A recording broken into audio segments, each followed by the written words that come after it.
Greetings, Judah. DFG at Gideon's Flight. Hey guys, I just want to take a couple of moments and share some information with you. I guess I'll say it that way. Two particular pieces of information. The first is to understand what we should be understanding when we take certain positions about things, when we speak, um, or we bring about a certain, uh, I would just say, perceived truth, perceived truth. That we need to be really sure that the stand that we're taking is the right stand and a stand that's consistent with our with beliefs based off of facts. Not only should you be taking your stand, but you want to be careful that the stand that you're taking is a stand that is based off of facts, principles, that you have done your research. There's an old saying, in Judah, we have to be careful about this. And it's not a true saying, but it's a true perception of our mentality when it comes down to so-called, black men. Is that if you want to hide a secret from a black man, you put it inside of a book. Now we know that's a lie. Some of the most educated, people on this continent were men of color, women too. But this just specifically in this instance, because of today is Father's Day, is why I'm going to use men. And our men have always been intellectuals. Even the uneducated ones are very philosophical. You have to give them credit for that. You follow me? And you all got those uncles, you know what I'm saying, who are hooked on drugs, or an uncle who's an alcoholic, whatever he is, and yet when that joker sit there and start to talk, and everybody like, just listening, even if he's rattling on about something, he's always philosophical. Even if he's incorrect, he's philosophical. So Yah has blessed Judah with the ability to be able to articulate what's inside of his heart. And it's not always a good thing there, but he can do it. But that being said, the book of Hosea, one of our prophets, one of our uncle prophets, made it clear that our people perish, for a lack of understanding. In other words, we don't carefully research things. We don't always know the origins of things. And therefore, we kind of run into things, head first and end up getting a concussion.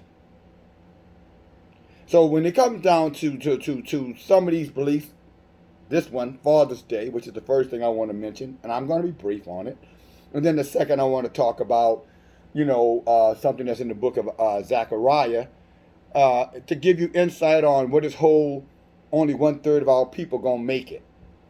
And I know you guys have heard me talk about it. You probably heard many other messages talk about it, that 2/3 of our people were going to be destroyed. And, I'm sure you would want to know, where that information is coming from, okay? But we'll get to that. First, and let's go back to the first, this myth. Not myth, but this origins of Father's Day. And why I'm of the opinion, as men of Israel, so-called African Americans, black men, Judah, we should not participate. And here's why. Before you jump the gun on me, because I know what some of you are going to say, and I'm going to share with you what I'm going to say about it. We don't have to always agree, but we should always be respectful of others' opinions. But with that being said, Father's Day, the origins of Father's Day came from this woman back in 1910, white woman. Her father was killed. He was an officer, a Civil War officer. He had rank, and he was killed. He had 6 children, and and he was a single parent, and she was grieving for her, her daughter who died to protect the Southern cause. What's the Southern cause? Slavery. And she wanted, some type of national memorial so that he could be remembered, because after all, he was a good man. Although he was enslaving a part of a southern nation, really a whole nation. Although he was a part of, a nation of people who were dead set in enslaving our people, murdering, killing, raping, selling, tearing down families, sodomizing, you name it. In her mind, he was still a good man. Therefore, she wanted some type of memorial to him, i.e., Father's Day. And then President Nixon and Johnson, they got involved in it, and one made it the Sunday of one day, the other one made it a national holiday. Oh, by the way, Lyndon B. Johnson and Richard Nixon were staunch racists, just like Joe Biden.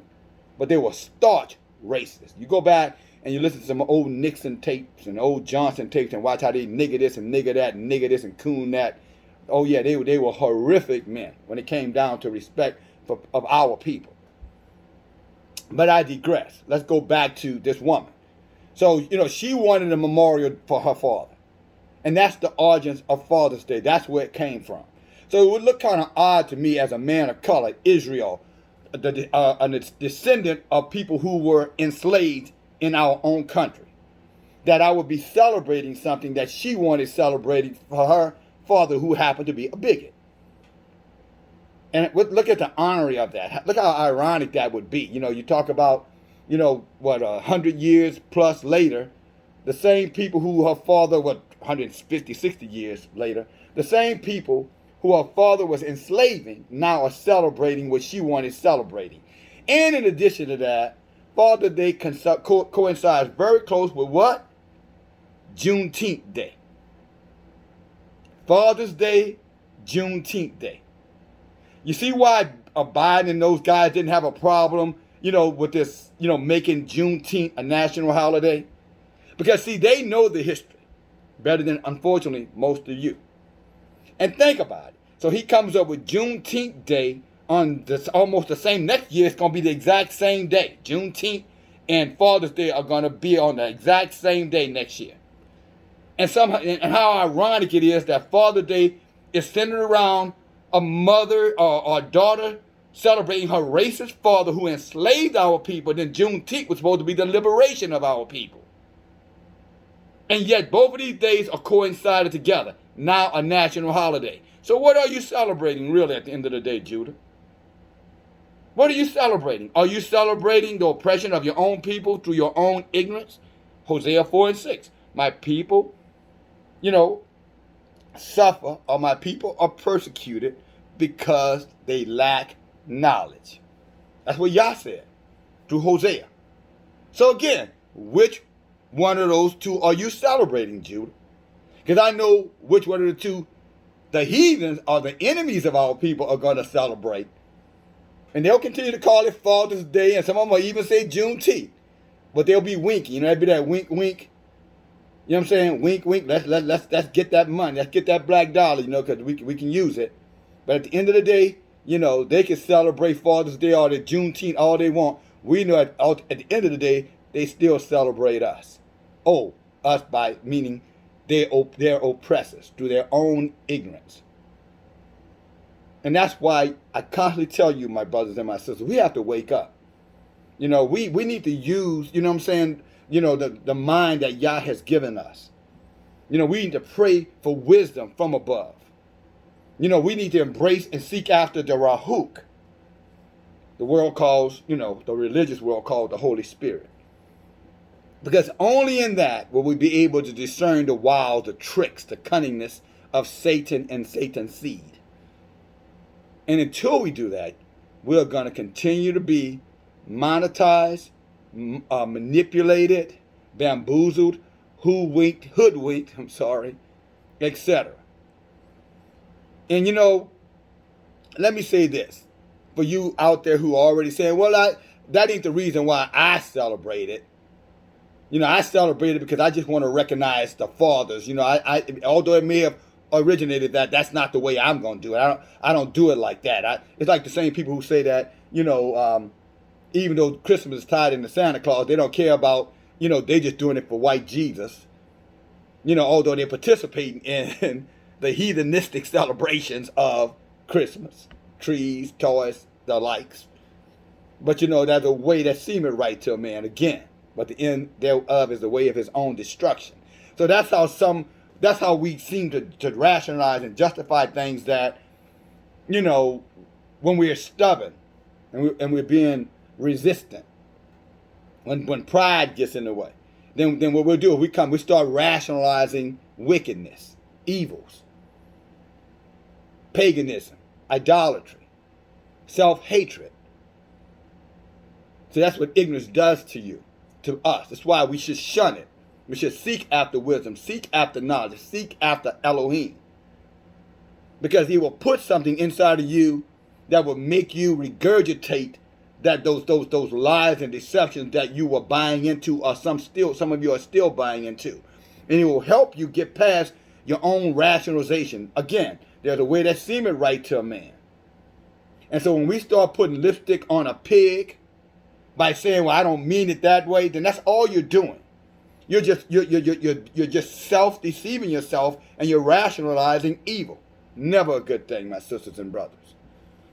I mean, you could justify anything. Hell, someone who breaks in your home could justify, well, yeah, I broke in the home, but I'm not a burglar. I was just hungry. Would you be okay with that? Someone broke in your home and took all the things that you worked hard to collect and gather, things that you need, to subsist on. Would you be okay with his rationale?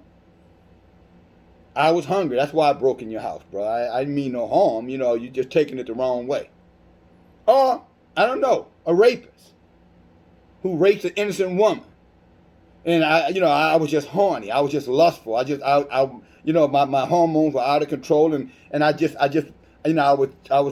need to have sex. So therefore, I raped you. I ain't mean no harm. I wasn't trying to disrespect you or anything like that. I ain't mean it that way. I ain't hate you or nothing like that. I just was horny. And my sex drive was out of control. So I had to relieve myself. So you the first woman I saw, or you the first opportunity the first one I can catch unaware. So therefore, I took advantage of you. You see how wicked that is?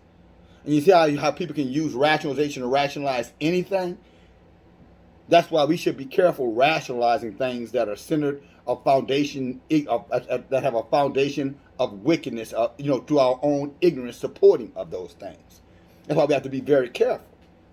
Because again, at what point do you start saying, okay, well, his rationale for it is good, but his rationale for what he believes is bad?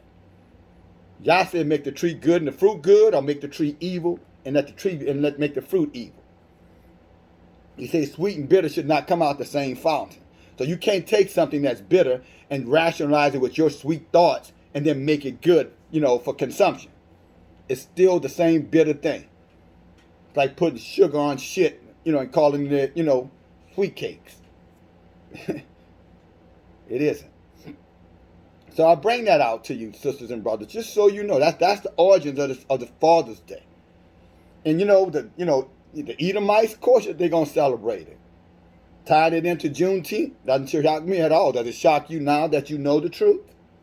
How do you feel about it now that your eyes have been opened? Do you still see it as something you should be honoring? Do you still feel compelled to be a part of, their wicked days that are always centered around some kind of deceit? Always centered around some type of manipulation, monetizing. Just think about it. You almost can't go to any of these damn so-called holidays they have, festival days that they have, and not find some wicked, rotten, diabolical, abominable, origins to it. But what else would you get from the seed of the fallen ones who hate Elohim and everything that's associated with Elohim, including man? But again, at the end of the day, we all have to make our own decisions. We all have to make our own choices. We have to live with those consequences. So my challenge and my pushback to you, is that acceptable for you now that you know the facts, you know the history? Because I'm going to tell you something. A father, first of all, he's going to take care of his children. Book says man don't take care of his children, his ass is going to hell. It says a man doesn't take care of his children, worse than an unbeliever, and an unbeliever is going to hell. Secondly, there's accountability with fatherhood. You have to train your children up in the way of Elohim, or their blood will be on your head or your hands. So we don't need, the heathens, some confederate daughter, some, racist daughter, probably, of the elite class, the Southern elite, because for her to have the type of influence, her to have the type of power or the access to government to get them to consider that, I can assure you she was the aristocracy of the South. So they probably were slave owners, is what I'm saying. And so to stand with that when you know that's where it originated from, it's just not in my mind. At least I don't think that it's practical. If you're a good father is there daily. A good father is always thinking about his purpose and his mission for his family. That's what makes a good father. He doesn't need a heathen day again to recognize him. He's always recognized. Yah recognizes him even if man don't recognize him. But I suspect if a father is in his right mind and fulfilling his role as in fatherhood, I'm sure his children and their mother or his wife, spouse, etc., female spouse, I'm sure they recognize his contribution to them, and I'm sure they love him every day. And I know some of you say, "Well, I did it because I just wanted him to feel special." Well, he knows you love him. He knows that you love him. I'm talking about a father in his right mind. He doesn't need that. And even if he was looking forward to it, now knowing what we know now through this conversation, I suspect, Dad might say, "Nah, I was ignorant." Like the word the boy said, probably I was lost, but now I'm found. I suspect that a lot of these fathers today, after hearing this message, are going to take a position that, we're going to end Father's Day. No more Father's Day. We're not going to be part of some diabolical, act. Again, let's think about it. Again, let me bring this out one more time. Juneteenth, Father's Day, coinciding on the same day next year and every other year, because they're going to be real close all the time. Think about it. And when one signifies, Confederacy, honoring a dead Confederate enslaver, one who was fighting to keep us enslaved, and the other is supposed to be liberating us, a day of our liberation. Boy, I tell you what, these devils, man. You got to give them, I tell you what, you got to give them credit, because those boy, they wake up early and go to bed late with thinking about this damn cunning, wicked ass shit. I'm serious. I know I said I'm going to get into the second part. I'm going to come back later on this evening, y'all willing, and we're going to talk about the 1/3. I think this is just enough for you to kind of marinate on, don't you? I think it's still early in the day, so maybe some of you guys are going to get some Father Day wishes, and you're going to be able to kind of, maybe in your own way, your own words, kind of educate those folk and let them know, I've made a decision today that I'm no longer going to celebrate something that was set to harm my people and keep my people in a state of oppression, and then compounding it, as they conflated with a liberation day, emancipation day, final emancipation day, when it's all centered around wickedness. Amen? Okay then. All right. We'll leave it right there. DFG, talk to you later. Bye now.